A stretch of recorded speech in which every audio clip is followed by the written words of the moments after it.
A circle is all the points in a plane that are some fixed distance from a given point called the center. So it turns out when most people think of a circle, they tend to think of the entire space, or at least in my experience, they think of the entire space, but technically the circle itself is just this ring around the outside. That's the circle. It's all the points that are a fixed distance from the center of that circle.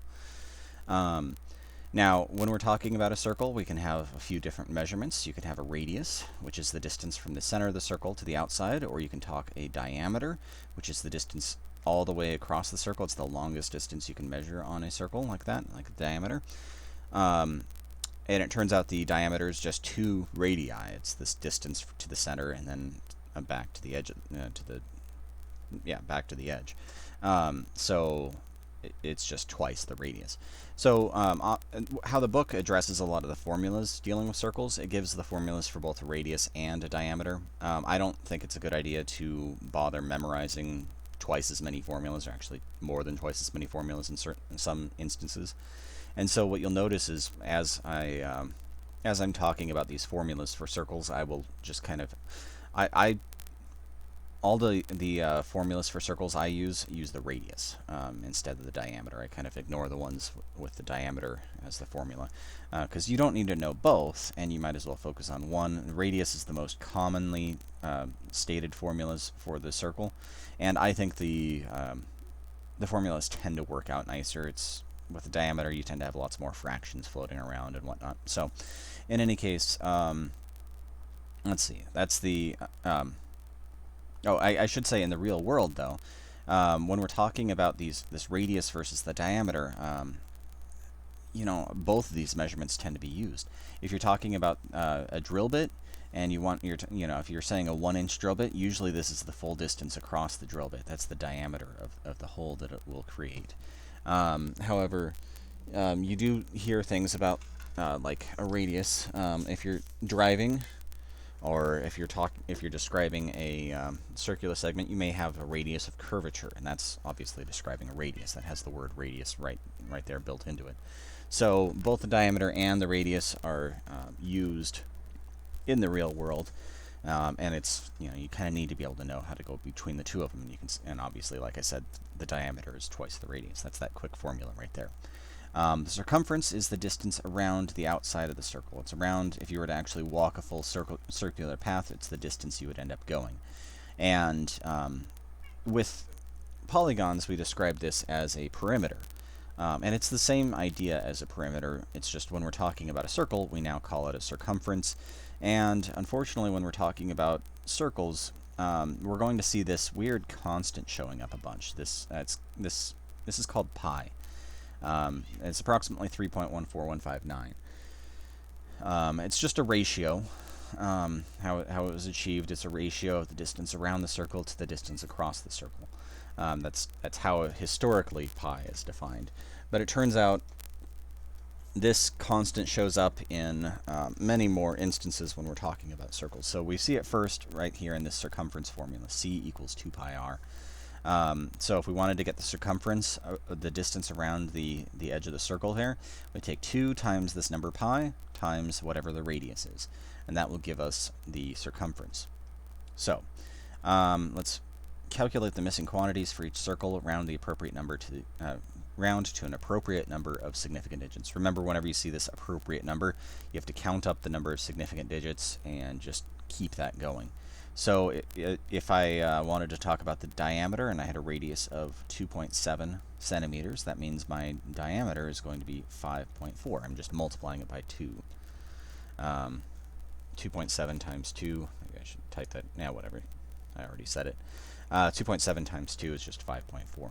If I wanted to find out my circumference, then what I'd want to do is, I'm going to type this into the calculator. I'll do 2.7 times, now this value of pi right here, 3.14159, is only approximate. It turns out this number you cannot express very nicely using even fractions. You can't express it. So we tend to use a specific symbol, and you can see in this calculator it's the pi symbol is right here. It's in yellow, so to access that I have to press my second key and then and then this key, and then it puts the pi in there. So I'm trying to type in 2 times pi times r. Maybe I should have done this in a different order. 2 times pi times r. I was going to do the 2.7 first, but it doesn't really matter. Alright, so press enter, and you can see we get all sorts of digits here. But in this problem, we're told to round to an appropriate number of significant digits, which is, it looks like 2, because 2.7 has 2 significant digits. So in this number, this would be 16.9, or the 1 and the 6 are my 2 significant digits. The next digit is a 9, which says I'm going to round up. I'm going to call this 17 centimeters. Let's see. Now, if we're given the circumference and we want to go to the radius, then we can just look at this formula, c equals 2 pi r. This pi, even though it looks like a variable, we've used letters all over the place. This is actually a Greek letter, this symbol pi. Even though we've used letters to represent variables, it is a constant. It's just that value. So let's see.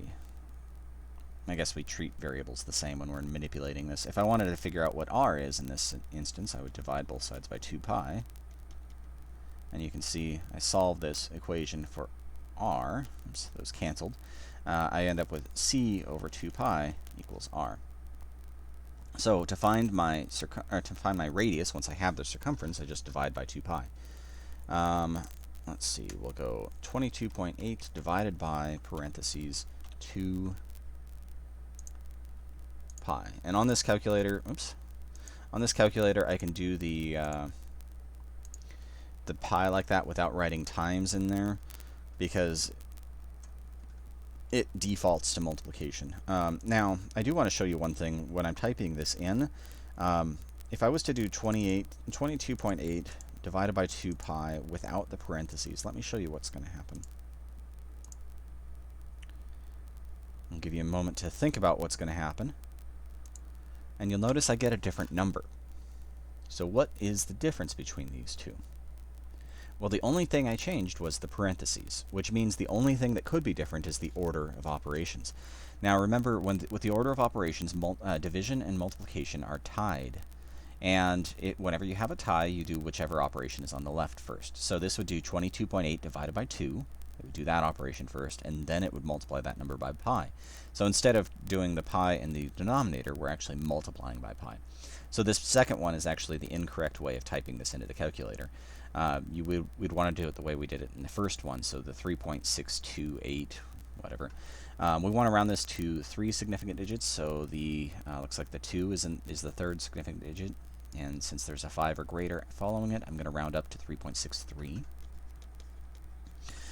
But when I'm writing my diameter, oops, I should probably type that back in. 22.8, actually, let me just do it this way. Second, enter, second, enter. I recommend you learn how to pull up a previous line on your calculator. It's incredibly handy for saving typing.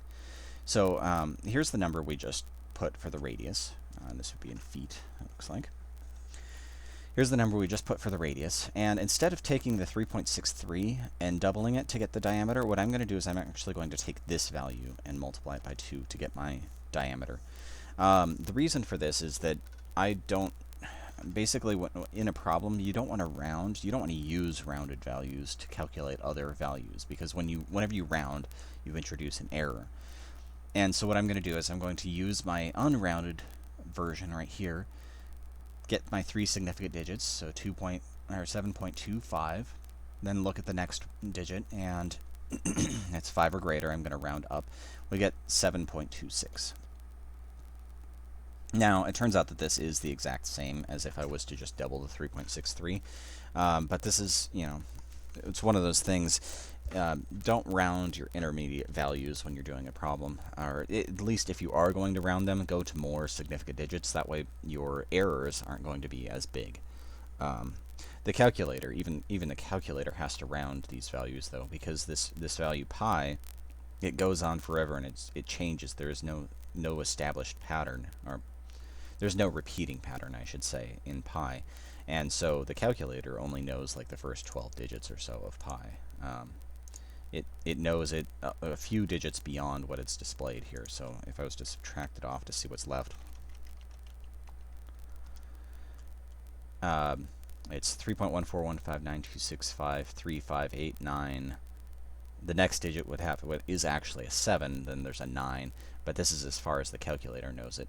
You can see the calculator even rounds to however many digits this is. Looks like there's 9 digits there, and then another 5, well, another 4 digits accurately, and then it's rounded. So, the calculator only knows it to a certain number of decimals. That's generally close enough for all our purposes, though.